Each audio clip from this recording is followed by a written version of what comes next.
evening. Breaking news. A genetic birth defect has recently been discovered.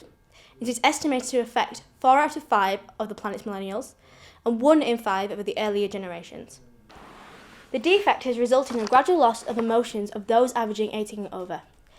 Statistics have shown that whilst the defect decreases emotional activity amongst young people, it has resulted in an increase of high achieving exam results but a lack in work ethic. Studies are underway to try and figure out what has led to this issue of global proportion. The leading theory is that they are born with a defect that leads to the limbic cortex beginning to deteriorate and fail, and affecting the mood of the young people. There is no name currently for this anomaly.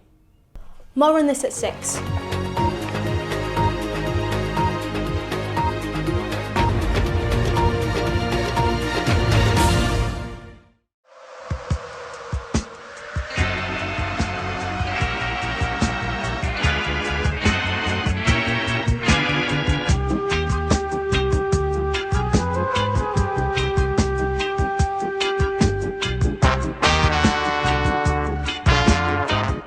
God, I used to love that song.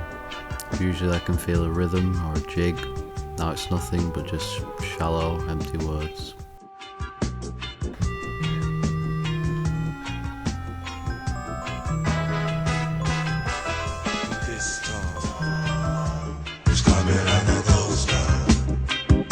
Well, I better try eating anyway.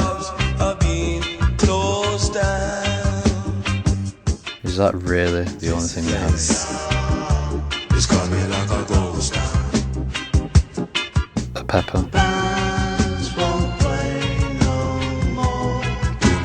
Wait, what about Bill? Hey, you want to meet up? Alright, see you then.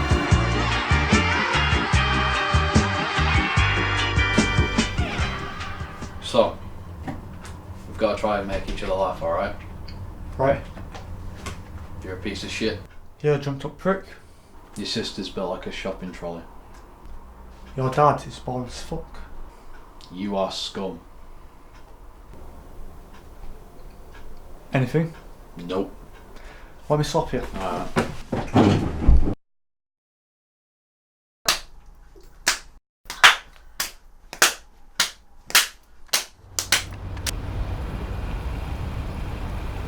And that takes us to now. I'm here, sitting on a rock.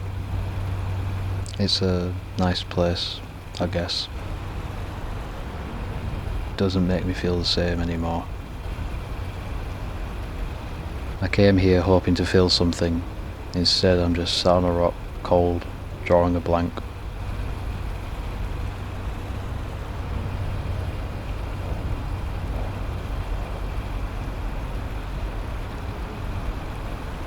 Well, if I can't feel anything, then what's the point?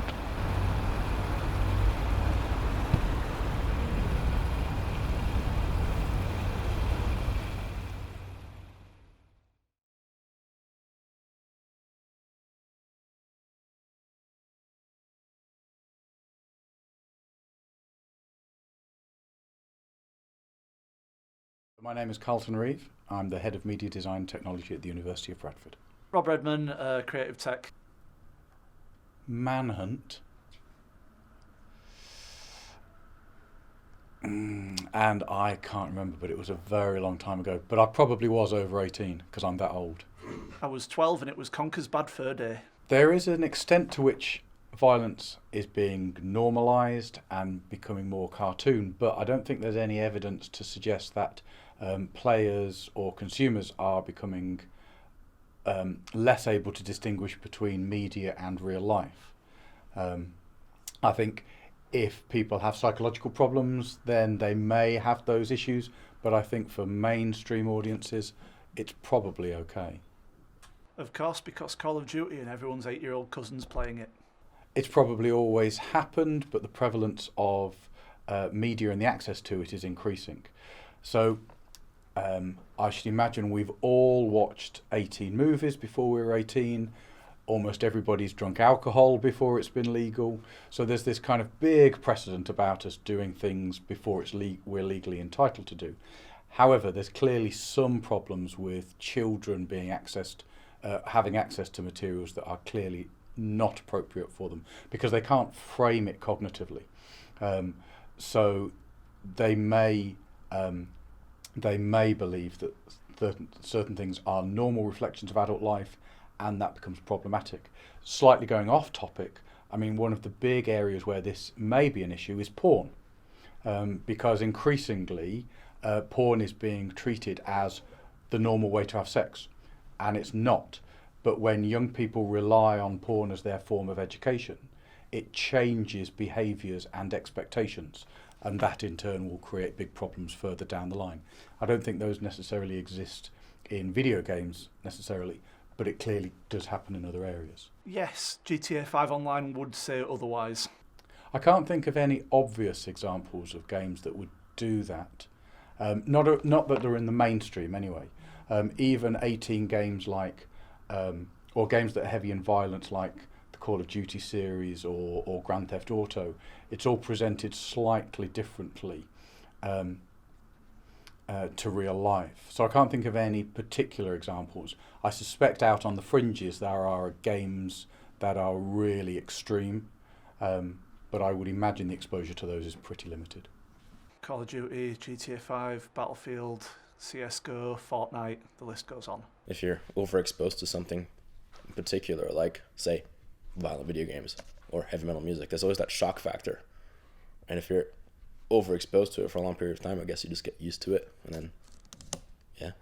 But if you're playing video games, for example, if you used to, like, say, shooting up people, like Grand Theft Auto style, I guess after a certain point you become more used to it in the video game sort of world, so that you could potentially have this sort of more violent thoughts in everyday life, thinking like, "Ooh, I could just do that." But then there's still some part of like morality that's like, "No, this is bad."